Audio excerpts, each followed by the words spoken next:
quickly and more cheaply across borders, which in turn helps them compete more effectively in the global marketplace. And the bridge acquisition reflects our conviction that stablecoins represent a fundamental innovation in how money moves. Now, importantly, this belief is grounded specifically in what the businesses themselves tell us. This is not speculative.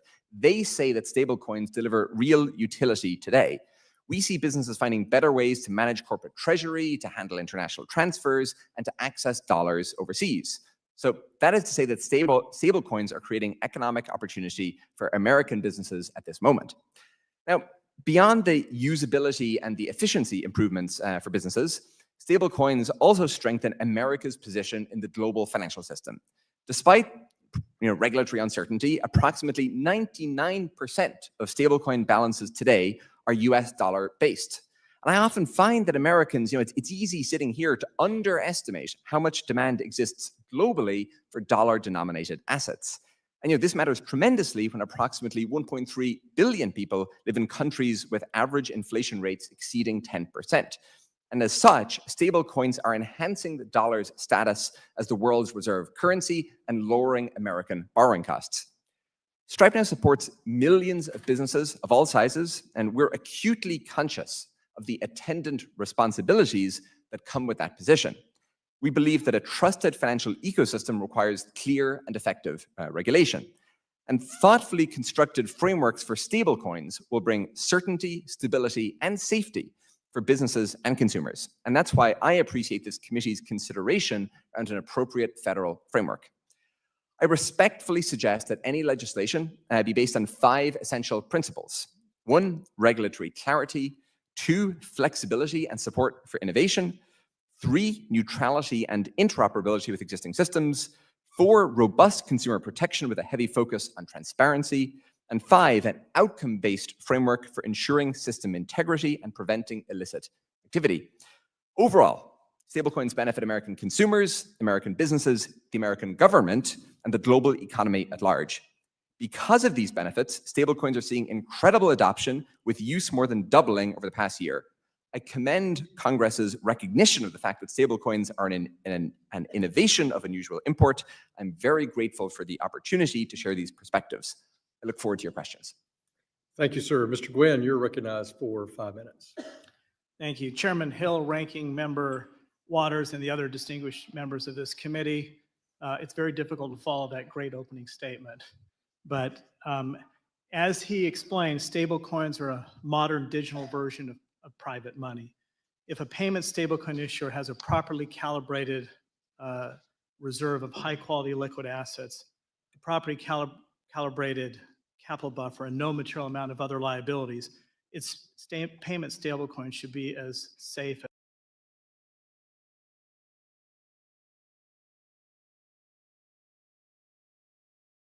as paper money, and demand deposit claims against the Federal Reserve Bank. The vast majority of the U.S. money supply consists of private money. This includes demand deposit claims against commercial banks, amounts standing to the credit of a person's account with non-bank payment companies like Venmo or PayPal, and stablecoins. A central bank digital currency, or CBDC, would be a new digital form of public money that would compete with private money, including stablecoins. The Stable Act would create a regulatory framework for stablecoins modeled on the framework that applies to the dual banking system. That model has not changed fundamentally since the 1930s. It's well understood and it's worked well. As a result, it makes sense to base the regulatory framework for payment stablecoins on the framework for the dual banking system.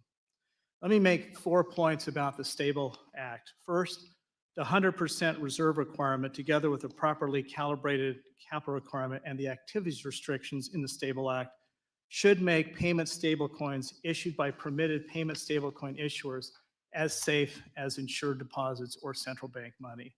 These features should reduce any run risk against a payment stablecoin issuer to a negligible or even infinitesimal amount. Second, the current list of qualified reserve assets, however important it is too restrictive. The government should allow U.S. government securities to have an original maturity of up to 1 year. The regulators can limit the interest rate risk and the overall portfolio by capping the average duration of the portfolio at 6 months or less. or some other figure. Third, there is a trade-off between the average duration of the reserve portfolio and the capital buffer. For example, if the average duration of the portfolio is 1 month, the capital buffer should be calibrated at a much lower level than if the average duration is 6 months or more. Fourth, the Federal Reserve should not be permitted to issue a CBDC unless 2 conditions are satisfied. First, it should be required to show that the alleged benefits of a CBDC could not be produced by private money in the form of payment stablecoins or demand deposit claims against commercial banks. And second, it should be required to show that the benefits of a CBDC clearly outweighs its considerable risks in terms of threats to financial privacy, core freedom, and financial stability. Thank you, and I'd be happy to answer any of your questions. Thank you, sir. Ms. House, you're now recognized for 5 minutes. Thank you, Chairman Hill, Ranking Member Waters, and distinguished members of the committee for holding this hearing and the honor of the invitation to testify on the digital payments ecosystem. I'm Carol House, a senior fellow at the Atlantic Council, having recently departed the White House for my second tour on the National Security Council. I have served at the intersection of national security and emerging technologies in finance my whole career as an Army officer, a regulator, a delegate to international standards bodies, and also a national security and strategic tech expert. I'm very glad now to see the level of support within Congress for elevating stablecoin legislation to a priority this year, and applaud the efforts to date by many here today, including Chair Hill and Ranking Member Waters, for helping to paint a clear pathway. We must ensure that our regulatory frameworks create a foundation for providing trustworthy and affordable access to financial services for consumers, while also reinforcing the centrality of the U.S. in the financial system and as the home for responsible, cutting-edge innovation in emerging tech and payments. That includes the critical need for timely progress on a comprehensive stablecoin framework that supports these objectives, as well as driving broader experimentation and competitiveness in digital payments. These frameworks must also be comprehensive of the real and present risks, as well as opportunities that we have observed in the digital asset ecosystem. For example, with proper protections, stablecoins have the potential to improve delivery and efficiency of financial products and services, to dismantle barriers to access and inclusion, and to promote U.S. leadership in payments. But let's also be realistic that most of those use cases still are in a nascent form and stage, and still have time that's needed to bear out the benefits that are purported there, because most of the use cases really have been in settlement of trading activity. We also see, in the wake of serious national security threats like billion-dollar hacks by rogue nations, growing integration of cryptocurrency, including stablecoins, as a tool for transnational organized crime, market abuses and frauds that can threaten system stability and integrity, as well as pressure from adversarial nations that are leveraging alternative payment systems to weaken and circumvent the dollar. It is clear that strong safeguards, including for U.S. competitiveness, are needed. This framework also demands that we ensure policy and enforcement approaches, both domestically and internationally, create a level playing field for U.S. firms, often the most compliant firms in the world, to be able to compete fairly. A policy that isn't enforced does nothing to benefit consumers, nor U.S. firms with stronger compliance that have been operating at higher costs and less competitive advantages than many foreign operating firms. This framework is achievable, able to build on years of bipartisan efforts working across the aisle to construct a truly comprehensive approach.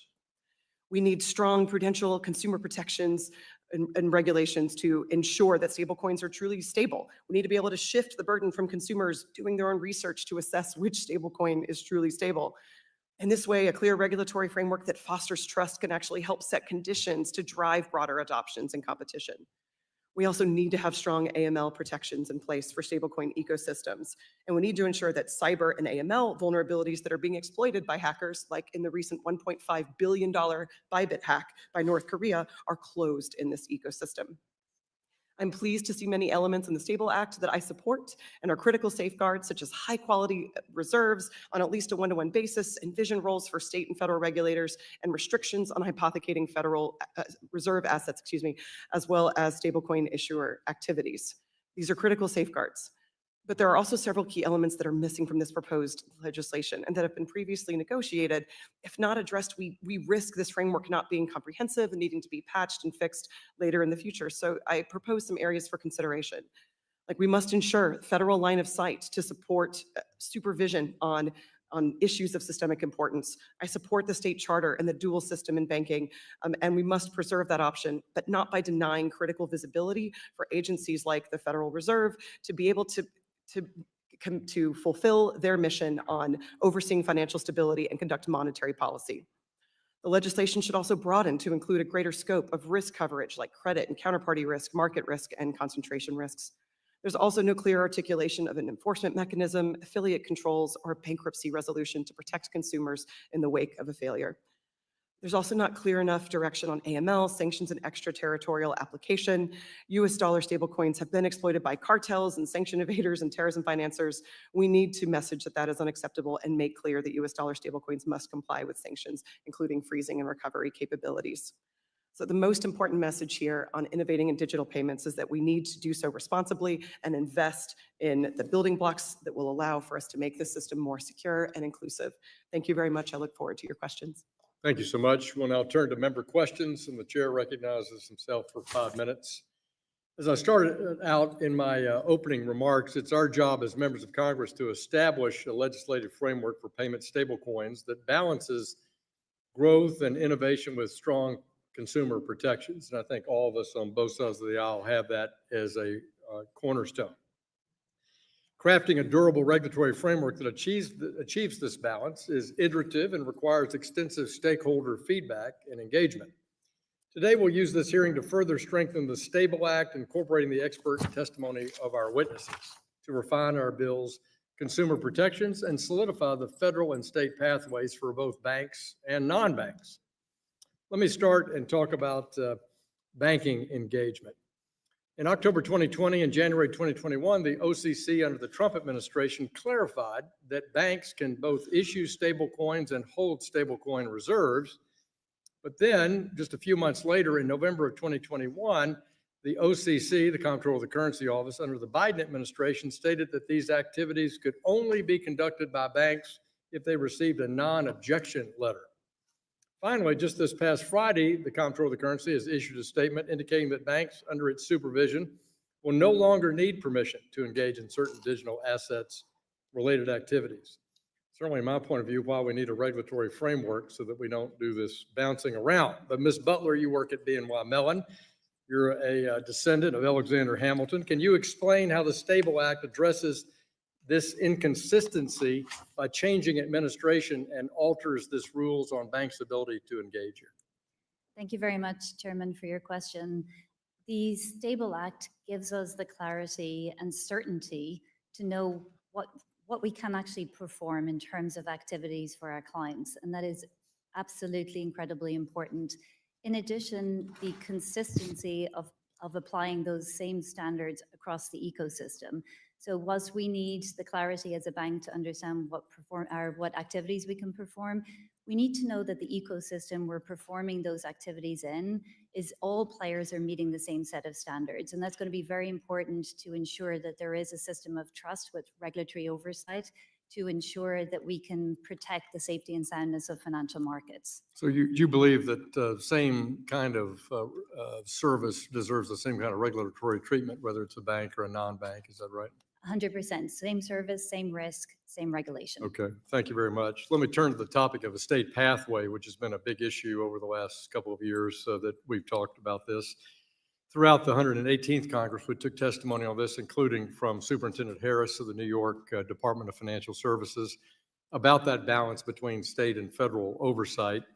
Any framework for payment stablecoin should build on the well-established dual banking system that many of you talked about. Mr. Gwynn, can you describe some of the benefits that the dual banking system has brought the U.S. financial system and explain how our framework attempts to replicate that for stablecoin? Certainly. So I think the dual banking system has allowed banks to function as 50 laboratories for innovation. I think that's the most important function they've played. The federal government has often set minimum standards for banking, but they haven't created a comprehensive federal framework that so the banks are regulated both by federal and state laws. The regulatory framework in the STABLE Act is virtually identical to the framework for the dual banking system, with two exceptions. First, the STABLE Act establishes a single federal regulatory framework in 4A that applies to all federal qualified and state qualified payment stablecoin issuers. And the alternative state level framework has to meet the standards or be stronger than the standards in 4A. So it's different in the sense that it actually creates a comprehensive federal floor. So you would say that that prohibits, that some have argued this is a race to the bottom, and you believe that federal floor would prevent that. Is that your view? Yeah, I don't see how there could be a race to the bottom, because any state regulator who's applying the Stable Act would have to either comply with the federal standards in 4A, or standards that meet or exceed those standards. Yeah. And Mr. Cascarilla, I mean, you've dealt with this for years because of your work in New York. Would you say that the Stable Act is somehow light touch regulation, or do you think it strikes the balance that's important to have a high standard, but you preserve your right to work in the state of New York, for example? Well, today we're the only prudentially regulated issuer of stablecoins, or at least New York. Sorry, I should say New York State is the only place where you can prudentially issue stablecoins, and I think that's important to preserve. It creates a laboratory for innovation, as Randy was pointing out, but also having a federal floor is actually going to create a consistency across the entire country, and I think actually on a global basis. I think it'd be actually a race to the top of meeting the same set of standards, which is the right way to operate. And if everyone meets those standards, you're in the right. Thanks so much, and thank our panel. And I now call on my friend, the ranking member, for 5 minutes of questions. Thank you very much, Mr. Chairman. Ms. House, in the 117th Congress, I reached across the aisle to work with the then ranking member, McHenry, and led years of negotiations with Treasury, the Federal Reserve, and other stakeholders to establish the first of its kind bipartisan stablecoin legislation. Unlike the Republican bill posted for this hearing, our bill creates a strong regulatory framework that supports the responsible innovation with federal oversight, along with a role for states. My bill includes appropriate supervision authority, including for third-party vendors, along with civil and criminal penalties for violations, language to address overseas threats like from Tether, and a ban on convicted individuals like Sam Bankman-Fried.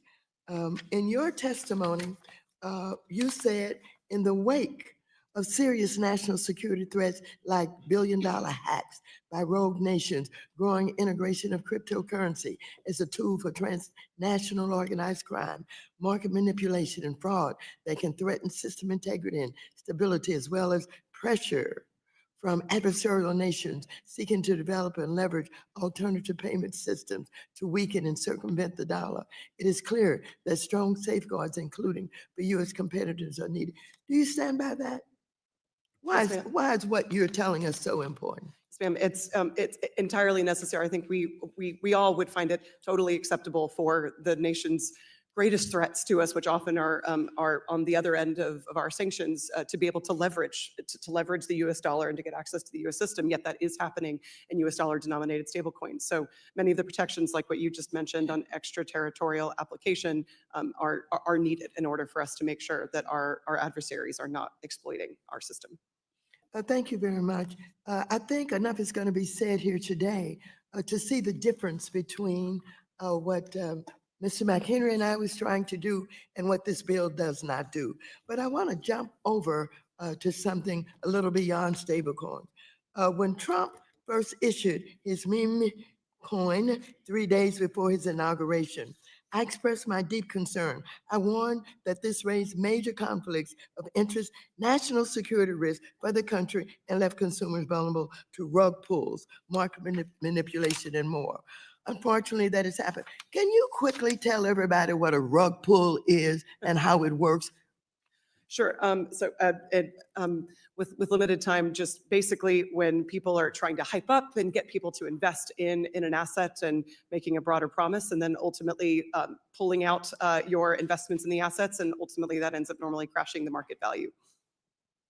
Well, I expressed my deep concern, and I warned that this raised major conflicts of interest, national security risks for the country, and left consumers vulnerable to these rug pulls, market manipulation, and more. Unfortunately, that's just what happened. President Trump's insiders reportedly earned a staggering $350 million from sales and fees in the 3 weeks after his meme coin was launched. While Trump ran away with his money, reports show that a far larger number of investors lost more than $2 billion after the meme coin crashed. Meanwhile, a Republican-led SEC has conveniently stated that meme coins are not subject to their regulatory oversight.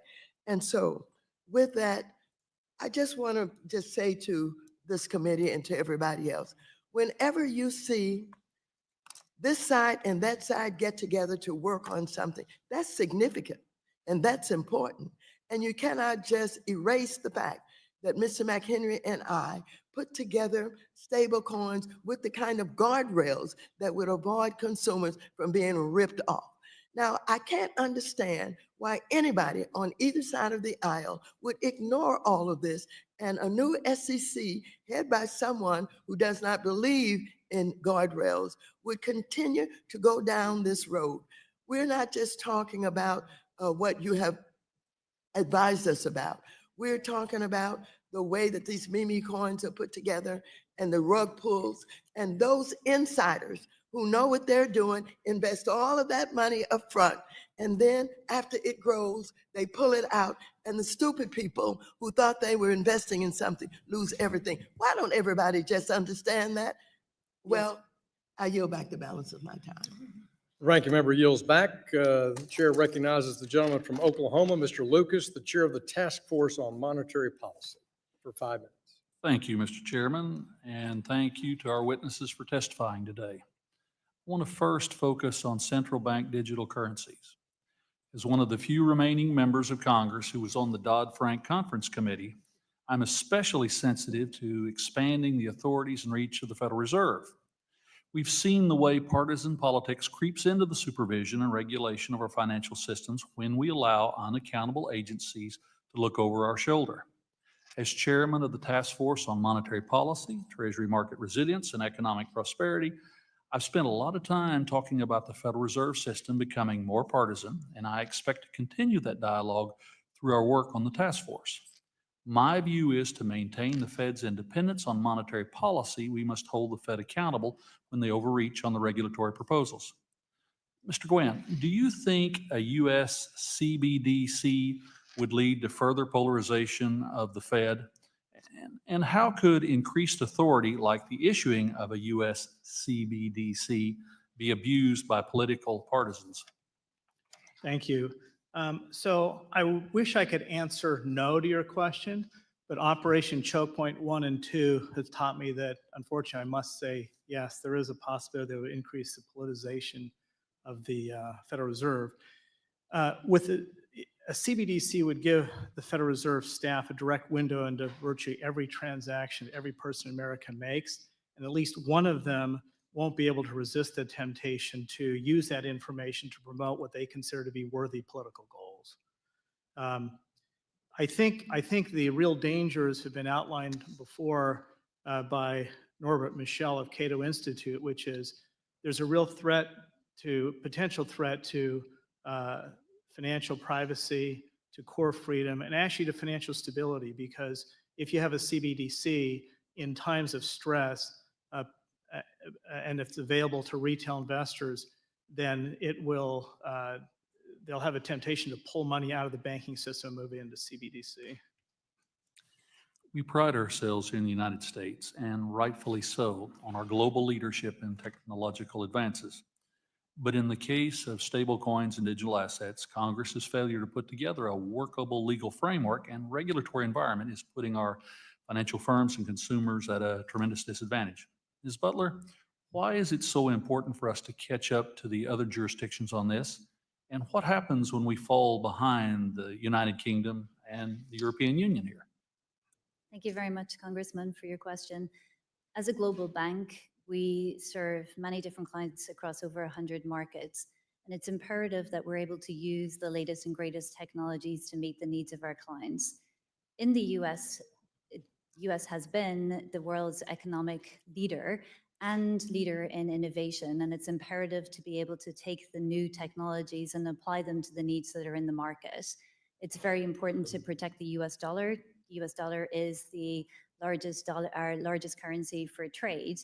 And the stablecoin is just a representation of that dollar on a blockchain, but the blockchain enables the dollar to be used more because of the benefits the blockchain can yield. Around the world, we can see CBDCs being abused by central banks, and we can't let that happen here at home. That's why I'm a proud co-sponsor of Mr. Emmer's CBDC Anti-Surveillance State Act. Mr. Casarella, Mr. Emmer's bill would prevent the federal government from surveying and restricting American spending habits through a CBDC. In your view, what is the risk of failing to pass a bill with these protections? I think the key point with the CBDC is that it's creating a competitor to the private sector. And right now we're at a stage in the market where you need to have as much innovation as possible. And we need to have stable coins become as broadly adopted as possible for the benefit of the United States and for the US people. In my remaining time, Mr. Cullison, could you discuss the potential impacts of stable coins on financial innovation and why it's important for consumers in my district to have access to these technologies? Stablecoins make money movement faster, cheaper, and more programmable, creating entirely new kinds of financial applications. And we've been very struck from our Stripe vantage point about how this adoption is already occurring. I think it's important to emphasize it's not speculative. We see it today. My time's expired. Yield back, Mr. Chairman. Thank you, sir. The chair recognizes Ms. Vasquez, the ranking member of the Small Business Committee, for 5 minutes. Thank you, Mr. Chairman. And let me start off by thanking you for holding this very important hearing. We need to have a serious discussion about the future of stable coins and the use of digital assets in our country. And I think to do that, we need to discuss the broader context and environment in which we're holding this hearing. Since being sworn in as president, President Trump has sought to hand control of our financial system to the richest man in the world, a man who spent millions of dollars to get Republicans elected.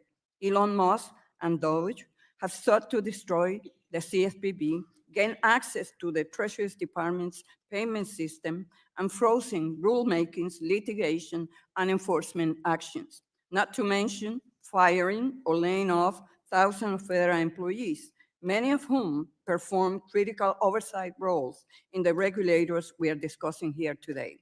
Now, Elon Musk is working to transform X.com into a virtual wallet and payment system, and according to media reports, ambitions to create his own stablecoin.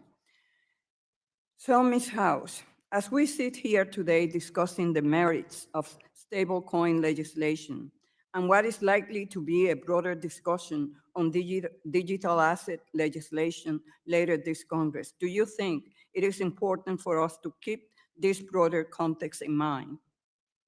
Yes, absolutely, Congresswoman. When we have the privilege and honor of serving in office and for the government, we have a sacred duty to maintain the public trust and to ensure that our activities are there. It's why there's so many clear protections, like things of conflicts of interest. So it makes sense to keep that context certainly in mind. Thank you. And Ms. House, CBDCs are official government-issued stablecoins that operate with all the protections and rules of their traditional counterpart. Private stablecoin issuers don't like them because they are a threat to their issuances. They hide this fact by arguing behind things like government control and infringement on individuals' right to privacy. Ironically, one of the bills we're discussing here this morning bans CBDC experimentation in the name of privacy. Yet, as you correctly pointed out, the bill does nothing to address privacy issues presented by private crypto companies. Can you explain your statement? What privacy concerns do you think need to be further addressed in this proposal? Thank you, Congresswoman, for the question. And I appreciate this point since I wanted to underscore that the U.S. Treasury, the Federal Reserve, the prior White House, and then it looks like this Congress have all agreed, in fact, that the Federal Reserve does not have the authority to issue a CBDC. So the legal necessity of the legislation on banning issuance of a retail CBDC remains in question to me. But thank you for highlighting the broader issues on privacy. There's no reference to broader issues of privacy, just generally privacy legislation that's still needed, as well as what the privacy implications are, certainly for publishing transactions on a public unobscured ledger that present risks to consumers. Thank you. Ms. Boulder, in your testimony, you highlight that BNY performs custody services for stablecoin issuers in accordance with regulations, guidance at both the state and federal level. How does the current participation of banks in stablecoin arrangements facilitate broader trust and reduce risk in the financial system, particularly compared to non-bank participants? Thank you very much for that question, Congresswoman. So we do indeed custody the reserve assets, and we do so in accordance to our long-standing custody practice. We've been providing custody for decades, $52 trillion worth of custody, and we apply the same customer and asset protections to the reserve custodian work that we do to the traditional side. So it's effectively the same custody we provide, and we take all of the protections and apply it as well. What's very important for the ecosystem is to make sure that with banks that are providing custody, there is implicit trust and confidence in the ecosystem that clients' assets are indeed protected and protected according to federal legislation and regulation. Thank you. And I yield back, Mr. Chairman. Gentleman yields back. The gentleman from Michigan, the Vice Chairman of the House Financial Services Committee, Mr. Heisinger, recognized for 5 minutes. Thank you, Chairman Hill, and good to see many of you again. And I do want to note, Mr. Collison, I know your dad is back there, and I'm sure he's very proud. I had a chance actually to be at your headquarters out in San Francisco a number of years ago, pre-COVID. Met with your brother John in his opulent office. For those that haven't been there, he's laughing because he knows what I mean. If you haven't been there, it's a cafeteria. That's their opulent office space. But it was great. My tribe happens to hail from Cork, a little further down, I think, the coast from the two of you. And with a Dutch name, it throws everybody off. But it is the season to see some good Irishmen around. So, Mr. Chairman, as you know, and as everybody knows, stable coins hold immense potential. I think you've seen a little bit of that getting talked down on the other side by some. But as you all have demonstrated, the capacity to simplify our payment system is going to be huge. I've been bouncing back and forth. I also sit on the Foreign Affairs Committee where I am doing a review of BIS and where chips are and where AI is going. It terrifies me and fascinates me every time I get a briefing. But this is where the rubber is hitting the road, and I just applaud you all. Obviously, we've seen President Trump's actions, Secretary Bessent, the crypto czar, Mr. Sachs, and others. I think there is a moment for us here in Congress now to act. And as legislators, it's ultimately up to us to provide the regulatory clarity needed to ensure that the U.S. dollar remains the dominant reserve currency. And I believe stablecoins can do that. But I want to start by just setting the stage, and this question is for all of the witnesses very briefly. And Ms. Butler, let's start with you. Please highlight one aspect of the proposals that you have seen that you think hits the mark. Thank you very much for your question. I would say asset segregation. This is the foundational principle of custody, and it needs to be preserved at all times, never commingling client assets with firm assets. We need to make sure that that is preserved in the digital ecosystem as well as the traditional ecosystem. Mr. Cascarilla? I agree. I think the most important thing is to make sure that a dollar is always a dollar. And the way you can do that is by having legal protections for how the assets are held, which is why holding assets in a trust and a custodian are important. And then secondly is making sure the assets can't fluctuate in price, which is about having a very clear set of guidelines of what is investable. And that allows a dollar to be a dollar. and really therefore gives everyone confidence to use this in everyday commerce all over the world. Okay, Mr. Collison? My answer would have been the same as these two witnesses, but for the sake of variety, Good. I'll say Okay, I'm good with a good theme. That's all right. But yeah, give us a little spice. having a viable state-based framework as the laboratory, for innovation, I think is very helpful. You said state-based. Yes, as well. yeah, it'd be in Okay. addition. Yep. Mr. Gwynn? So I think the goal to become truly accepted as money, stablecoins need to become no questions asked money. That's sort of the standard that economists have developed recently.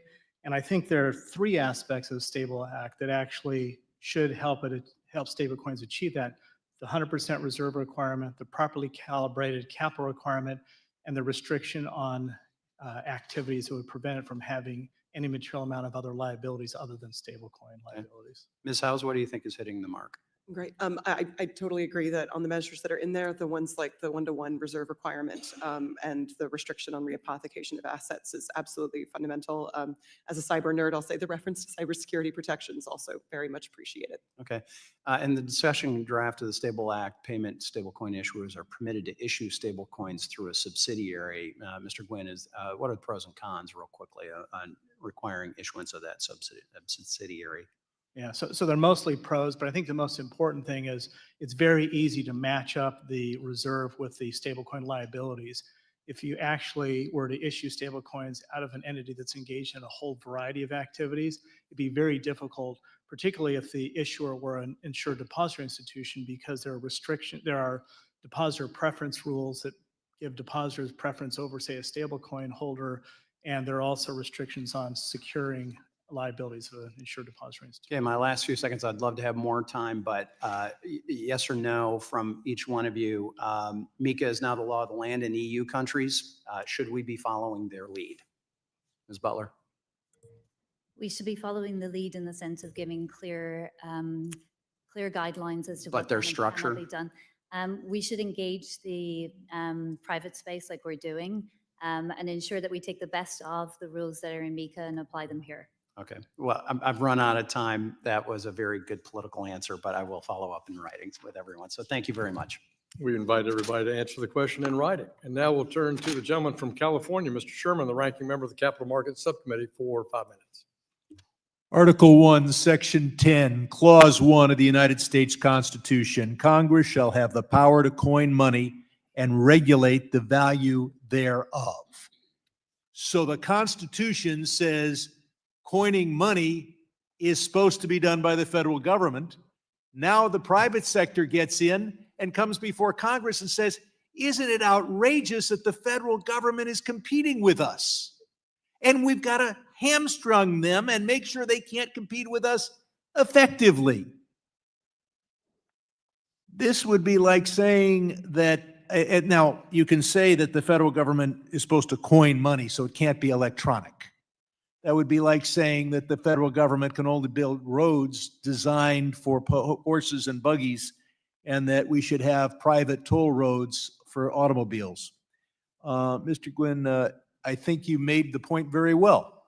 You said it's unfair to have a CDBG because it's too reliable, it's too secure, and in times of stress, that's where people will put their money. Then we're told, oh, but we're going to have privacy. Yes, Sam Bankman-Fried and Elon Musk is going to know every damn trade, every transaction I engage in. Then they're going to sell that information to anybody who wants it, and we're going to pass some loophole-ridden law to say they can't do it, and they'll just do it overseas. So the idea that you're going to have privacy by giving the crypto bros all the information and letting them sell it to anybody they want, there's only one advantage of the coins we're talking about, stable coins, and that is the crypto bros can make money from it. And the goal of this hearing is to make sure that we don't have any competition from Section 10 of Article 1. This is about the 400th hearing we've had on promoting cryptocurrency. We haven't had a single witness come and tell us and make the case that we just simply shouldn't have the cryptocurrency. We're told if you invest in America and build jobs by investing in common stocks, your broker will send a Form 1099-A and you'll have to pay taxes on your gains. And then this Congress says invest in crypto, create no jobs except the jobs moving money around in crypto, not a single manufacturing job, and you pay no taxes. Ms. House, Zelle is an electronic system. Unfortunately, for some people, it's not really good for tax evaders or people trying to hide their money from their former spouse. It's free. Our other witness has a system that's similar. They charge 2.9% at Stripe. Why would, other than concealing assets from the government and former spouses, why would somebody go with a 2.9% fee rather than a Zelle, which is free? Not knowing some of the specifics of Zelle, since I'm not a user, I think that there's